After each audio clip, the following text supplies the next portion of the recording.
বন্ধুরা, অসফলতার ভয় কেন আমাদের এতটা বিচলিত করে? আমরা কোনো কিছু শুরু করার সময় কেন এত ভয় পাই? আর আমরা এই অসফলতার ভয় থেকে কিভাবে মুক্ত হতে পারি? আসুন এই মূল্যবান কথাগুলির উত্তর আমরা এই ভিডিওর মাধ্যমে বোঝার চেষ্টা করি। একদিন এক বৌদ্ধ সন্ন্যাসী কোথাও যাচ্ছিলেন। ঠিক তখনই রাস্তায় তাকে এক যুবক থামিয়ে দেয়। এই যুবক পাশের একটি গ্রামে থাকত। যুবকটি ওই বৌদ্ধ সন্ন্যাসীকে বলে, আমি ছোট থেকেই খুবই চালাক, সমস্ত কাজ খুব ভালোভাবে করে আসছি, কিন্তু এখন আমি যুবক হয়ে উঠেছি আর আমার উপর দায়িত্বও অনেক বেড়ে গেছে। এখন যখন আমি পরীক্ষার জন্য পড়াশুনো করতে বসি তখন অসফলতার ভয় হচ্ছে। এখন পরীক্ষা যতই কাছে আসছে ততই আমি পড়াশুনো করতে পারছি না। আমার কোনো কাজে মন বসছে না, আমি কিছুই বুঝে উঠতে পারছি না। এই জন্য আমি আপনার কাছে এসেছি। ওই বৌদ্ধ সন্ন্যাসী খুবই শান্তিতে ওই যুবকটির সমস্ত কথা শোনেন আর বলেন, ঠিক আছে, আমি তোমাকে একটি গুহা দেখাতে নিয়ে যাব, যেখানে তুমি তোমার সমস্ত প্রশ্নের উত্তর পেয়ে যাবে। পরের দিন ছেলেটি বৌদ্ধ সন্ন্যাসীর সঙ্গে দেখা করতে আসে। এরপর তিনি তাকে পাশেই থাকা একটি প্রাচীন গুহার মধ্যে নিয়ে যান। ওই গুহার সম্পূর্ণ ভেতরে যাওয়ার পর সন্ন্যাসী বলেন যে, এখানে আমরা কিছুক্ষণ বসে ধ্যান করি, তারপর আমি তোমার সমস্ত প্রশ্নের উত্তর দেব। ছেলেটি চোখ বন্ধ করে বসে যায়। ঠিক তখনই ওই সন্ন্যাসী চুপি চুপি বাইরে বেরিয়ে আসে। এরপর তিনি ওই গুহার মধ্যে আসা একমাত্র প্রবেশদ্বারকে পাথর এবং কাঠ দিয়ে বন্ধ করে দেন। ওই বৌদ্ধ সন্ন্যাসীর হঠাৎ করে সেখান থেকে চলে যাওয়াতে যুবকটি একটু ভয় পেয়ে যায়। সে অনেক জোরে জোরে ডাকতে শুরু করে, কিন্তু কেউই তার কোনো জবাব দেয় না। এরপর সে গুহার প্রবেশদ্বারের দিকে দৌড়ে যায়। যখনই সে ওই গুহার প্রবেশদ্বারে পৌঁছায় তখনই সে অবাক হয়ে যায়। এটা কি? এখানে তো কেউ গুহার প্রবেশদ্বার বাইরে থেকে বন্ধ করে দিয়েছে। এখন আমি এখান থেকে বাইরে কিভাবে বের হব? ছেলেটি ওই অন্ধকার গুহার মধ্যে ফেঁসে গিয়ে খুবই চিন্তিত হয়ে পড়ে। ওই অন্ধকার গুহার মধ্যে ছেলেটি এদিকে ওদিকে ঘুরে ঘুরে বাইরে আসার রাস্তা খুঁজতে থাকে। সে ওই গুহার মধ্যে এইভাবেই কিছুক্ষণ বিভ্রান্ত হয়ে ঘুরতে থাকে, কিন্তু সে কোনো রাস্তাই খুঁজে পায় না। এখন তার খুবই জোরে তেষ্টা পাচ্ছিল আর খুব জোরে খিদেও পাচ্ছিল। এই জন্য সে এক জায়গায় শান্ত হয়ে বসে পড়ে, যাতে সে শান্ত মস্তিষ্কে কিছু ভাবতে পারে। ঠিক তখনই সে একটি আলো দেখতে পায়, আর সেটা দেখে ছেলেটি উঠে সঙ্গে সঙ্গে ওই আলোর দিকে যেতে শুরু করে। অন্ধকার হওয়ার কারণে ওই ছেলেটি ঠোকর খায়, কিন্তু সে এগিয়ে যেতেই থাকে। ধীরে ধীরে সে ওই দেওয়ালের সাহায্য নিয়ে ওই আলো পর্যন্ত পৌঁছে যায়। আর সেখানে গিয়ে সে দেখে যে ওই গুহার উপরে একটি ছিদ্র রয়েছে, যেখান থেকে সূর্যের আলো ভেতরে আসছে। যখনই সে ওই ছিদ্রের মধ্যে হাত দেয়, ঠিক তখনই সে নিজের হাতের মধ্যে আরও একটি হাত রাখার স্পর্শ অনুভব করে। ছেলেটি আশেপাশের পাথর সরায় এবং ওই হাতটিকে ধরে ফেলে। এরপর ওই ছেলেটি ওই হাতটি ধরে ওপরে উঠে চলে। এরপর কোনো রকমে যখন ছেলেটি বাইরে আসে তখন সে দেখে যে ওই বৌদ্ধ সন্ন্যাসী বাইরে দাঁড়িয়ে হাসছেন। ছেলেটি ওই সন্ন্যাসীকে দেখে একটু জোরে চেঁচিয়ে বলে, কেন আপনি আমাকে ওই গুহায় বন্ধ করে দিয়েছিলেন? একদিকে আমি নিজের সমস্যার সমাধানের জন্য আপনার কাছে এসেছিলাম, আর আপনি আমার সঙ্গে এমনটা করলেন। সন্ন্যাসী একটু হেসে বলেন, আচ্ছা, একটা কথা বলো তো, তুমি তো এই গুহার মধ্যে এর আগে কখনোই যাওনি, তাহলে তুমি এই গুহা থেকে কিভাবে বের হলে? ছেলেটি বলে, আমি জানি না। বৌদ্ধ সন্ন্যাসী বলেন, যদি তুমি আবার ওই গুহার মধ্যে গিয়ে দেখো তাহলে তুমি সেখানে অনেক ভয়ঙ্কর কীটপতঙ্গ দেখতে পাবে, কিন্তু তবুও তুমি এই সমস্ত কিছুকে উপেক্ষা করে এগিয়ে গেছো আর বাইরে বেরিয়ে এসেছো। সন্ন্যাসী বলেন যে এর তিনটি কারণ আছে। প্রথম, তোমার অনেক বেশি তৃষ্ণা পাচ্ছিল, এর সঙ্গে সঙ্গে তোমার জীবনেরও ভয় ছিল, অর্থাৎ তোমার মধ্যে বাইরে বেরিয়ে আসার রাস্তা খোঁজার তীব্র ইচ্ছা ছিল। দ্বিতীয়, তুমি একটি আলো দেখতে পাচ্ছিলে, যেটার প্রতি তুমি সম্পূর্ণ কেন্দ্রিত ছিলে, অর্থাৎ তোমার লক্ষ্য সম্পূর্ণ পরিষ্কার ছিল। আর তৃতীয় ব্যাপার হলো, তোমার মধ্যে কোনো বিভ্রান্তি ছিল না, তুমি ওই ভয়ঙ্কর কীটপতঙ্গদেরও দেখতে পাওনি, অর্থাৎ তুমি কোনো প্রকারের বিভ্রান্তির মধ্যে পড়ে বিচলিত হওনি। তখন ওই যুবকটি বলে, তাহলে আমি এই সমস্ত কিছু থেকে কি শিখতে পারি? বৌদ্ধ সন্ন্যাসী বলেন, সব থেকে প্রথম, স্পষ্ট লক্ষ্য। যেভাবে তুমি ওই অন্ধকার গুহার মধ্যে শুধুমাত্র একটাই আলো দেখতে পাচ্ছিলে, ঠিক ওইভাবেই তোমার চোখের সামনে তোমার লক্ষ্য স্পষ্ট থাকা উচিত। আর উঠতে বসতে সবসময় তোমার সামনে শুধুমাত্র নিজের লক্ষ্যকেই নজরে রাখতে হবে। এই জন্য প্রতিদিন সকালে উঠে তুমি তোমার ভবিষ্যতের পরিকল্পনাকে দেখো, যে আমি এই পরীক্ষায় কেন পাস হতে চাই, আমি জীবনে কেন এটা হতে চাই। এই সমস্ত কিছু সম্পূর্ণ ভাবনা দিয়ে দেখো, যাতে করে এই লক্ষ্য সবসময় তোমার চোখের সামনে থাকে। দ্বিতীয়, তীব্র ইচ্ছা। যেমনটা তুমি জানতে যে যদি আমি এই গুহা থেকে না বের হই তাহলে আমি বেঁচে থাকতে পারবো না, ঠিক এই রকমই তোমার মধ্যে তীব্রতা নিয়ে আসতে হবে যে যদি আমার লক্ষ্য পূরণ না হয় তাহলে আমার জীবন সংকটে পড়তে পারে, অর্থাৎ আমার জীবনে অনেক বড় ক্ষতি হয়ে যেতে পারে। ঠিক এই ধরনের তীব্রতা নিজের মধ্যে তৈরি করতে হবে। আর তৃতীয়, মজবুত মানসিকতা। এই সমস্ত কিছুর জন্য মনকে খুবই শক্তিশালী হওয়া দরকার। মন সবসময় কোনো খারাপ ঘটনা কিংবা লোকেদের কথাবার্তার ওপর প্রভাবিত হতে থাকে। যদি তুমি সমস্ত লোকেদের কথা নিজের বুদ্ধির ফিল্টার না লাগিয়ে শোনো তাহলে তুমি লোকেদের ভয়কে নিজের মধ্যে টেনে নেবে, আর সেটাই সত্যি বলে মেনে নেবে। কেউ বলে এই কাজটি কঠিন, কেউ বলে এটা হতেই পারে না। আসলে সমস্ত লোকেরাই নিজের ভয়ের কাহিনী শোনাচ্ছে, কিন্তু আমাদের এই মন লোকেদের সঙ্গে তুলনা করতে ছাড়ে না, কারণ মন তুলনা করেই শেখে। এই জন্য তুমি সবসময় নিজের তুলনা কেটে যাওয়া পিছনের দিনের সঙ্গে করো।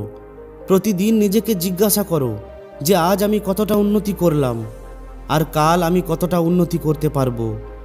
যখন তুমি নিজেকে এইভাবে জিজ্ঞাসা করবে যে কাল আমি কিভাবে আরও বেশি ভালো করতে পারবো, এমনটা করার ফলে তুমি আজকের ভুলকে ইতিবাচকভাবে দেখতে পাবে, আর ধীরে ধীরে তোমার দুর্বলতা তোমার শক্তিতে পরিণত হবে, যার ফলে তোমার মধ্যে একটি শক্তিশালী মানসিকতা তৈরি হবে।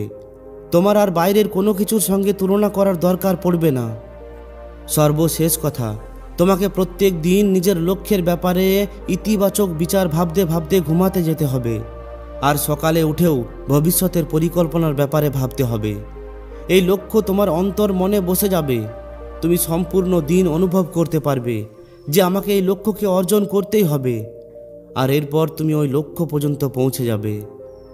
এরপর যুবকটি বলে, গুরুদেব, আপনার কথা সত্যি, কিন্তু আমি সবসময় কি গুহার মধ্যে বন্ধ থাকব? আসল দুনিয়ায় অনেক বিভ্রান্তি আছে, আমি সবসময় এতটা একাগ্র কিভাবে থাকব? বৌদ্ধ সন্ন্যাসী বলেন, আমি মানছি যে আসল দুনিয়ায় অনেক বিভ্রান্তি আছে, কিন্তু তুমি এর সত্ত্বেও নিজের একাগ্রতায় বজায় থাকতে পারবে। বড় বড় লোকেরা এইভাবেই নিজের লক্ষ্যকে অর্জন করেছেন। তুমি একটি যুবরাজের কাহিনী শোনো। একবার এক সম্রাট নিজের মহামন্ত্রীকে নিজের চিন্তার ব্যাপারে বলেন, হে মন্ত্রী, আমার এমনটা মনে হয় যে যুবরাজ চতুরতায় একটু দুর্বল। তীরন্দাজ হোক কিংবা ঘোড়া চালানো কিংবা তলোয়ার চালানো, যে কৌশলগুলিকে আমি 12 বছরের মধ্যেই শিখে ফেলেছিলাম, ওই সমস্ত কৌশলগুলিকে যুবরাজ আজ 16 বছরের মধ্যেও শিখতে পারল না। আমার এটাই বারবার চিন্তা হয় যে আমার পর যুবরাজ কিভাবে এত বড় সাম্রাজ্যকে সামলাবে। মন্ত্রী বলেন, হে সম্রাট, আমি কালই যুবককে গুরুদেবের কাছে নিয়ে যাচ্ছি। পরের দিন মহামন্ত্রী যুবরাজের সঙ্গে আশ্রমে পৌঁছায়। আশ্রমে পৌঁছেই মহামন্ত্রী বাবাকে রাজার ব্যথায় ভরা পত্র পড়ে শোনান। বাবা বলেন, হে মন্ত্রী, যুবরাজকে ডাকুন। এরপর যখন যুবরাজ সামনে আসে তখন ওই বাবা যুবরাজকে খুব ভালোভাবে দেখতে থাকেন। যুবরাজ এক জায়গাতে দাঁড়িয়ে তো ছিল, কিন্তু তার নজর এক জায়গাতে স্থির ছিল না। বোঝা যাচ্ছিল যে যুবরাজ ক্রমাগত কিছু না কিছু ভেবেই চলেছে। বাবা যুবরাজকে বলে, তুমি কি শিখতে চাও? যুবরাজ বলে, বাবা, আমার উপর পরিশ্রম করে কোনো লাভ নেই, আমার কিছুই মনে থাকে না। বাবা বলেন, হে মন্ত্রী, আপনি যুবরাজকে এখানেই ছেড়ে চলে যান। এরপর কিছুক্ষণ পর্যন্ত ওই সন্ন্যাসী বাবা অন্য শিষ্যদের সঙ্গে কথা বলতে থাকেন। এরপর হঠাৎ করে বলেন যে যুবরাজ, তোমাকে একটি কাজ করতে হবে। এই তেলে ভরা পাত্রটিকে তোমাকে নিজের হাতের মধ্যে রেখে এই সম্পূর্ণ গ্রামে এক চক্কর ঘুরতে হবে।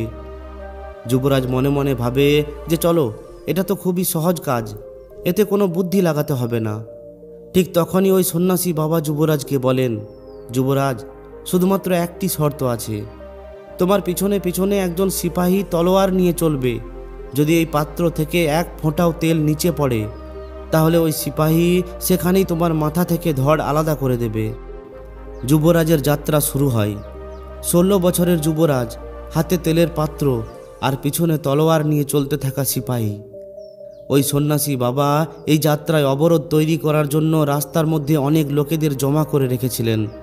কেউ ওই যুবরাজদের সঙ্গে কথা বলার চেষ্টা করছিল, কেউ যুবরাজকে নিয়ে মজা করত, কেউ নিজের জিনিসপত্র বিক্রি করার চেষ্টা করত, আবার কেউ হঠাৎ করে যুবরাজের সামনে ঝাঁপিয়ে পড়ত।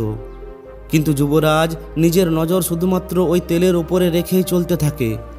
আর এইভাবেই চলতে চলতে পুরো গ্রাম ঘুরে সে আশ্রমে ফিরে আসে।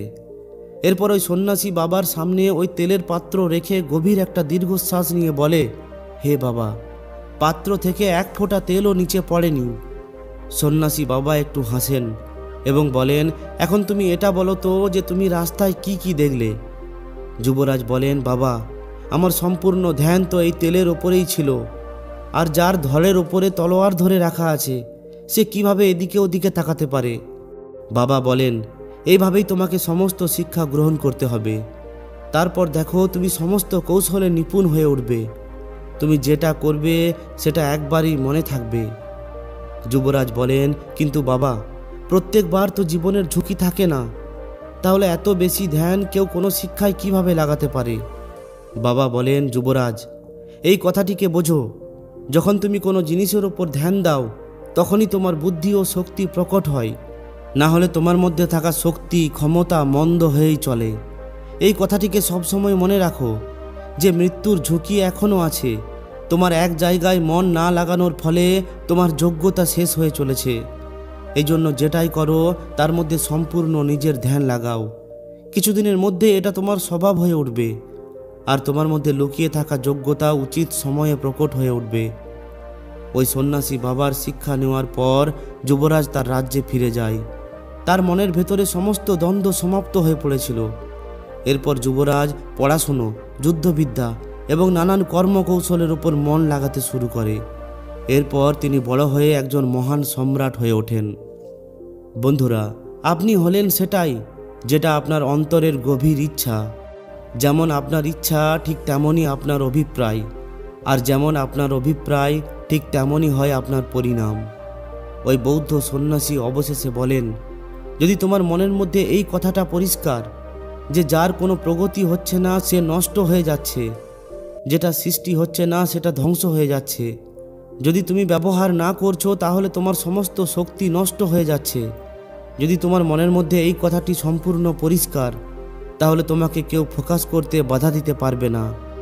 ওই বৌদ্ধ সন্ন্যাসী অবশেষে ছেলেটিকে বলে, লক্ষ্যকে পাওয়ার জন্য মনের অন্তরে ওই লক্ষ্যকে একটি আলোর রশ্মির মতো স্পষ্ট দেখতে হবে। ওই লক্ষ্যকে পাওয়ার তীব্র ইচ্ছা থাকতে হবে আর নিজের মধ্যে মজবুত মানসিকতা থাকতে হবে যে কোনো জিনিস, কোনো বিভ্রান্তি বা কোনো ব্যক্তি তোমাকে যেন বিচলিত করতে না পারে। যদি এই 3টি গুণ নিজের মধ্যে বিকশিত করে ফেলো তাহলে এই দুনিয়ায় এমন কোনো কিছুই নেই যে এই 3টি গুণের দ্বারা অর্জন করা যাবে না। এই জন্য এগুলিকে প্রতিদিন অভ্যাস করো। এটা বলে ওই বৌদ্ধ সন্ন্যাসী আবার নিজের রাস্তায় এগিয়ে চলে যান। তো বন্ধুরা, যদি এই ভিডিওটি আপনাকে একটুকুও শিক্ষা দিয়ে থাকে তাহলে অবশ্যই একটি লাইক ও শেয়ার করে দিন। আর যদি এই ধরনেরই আরও শিক্ষামূলক ভিডিও পেতে চান তাহলে আমাদের এই চ্যানেলটিকে অবশ্যই সাবস্ক্রাইব করে নিন। ধন্যবাদ।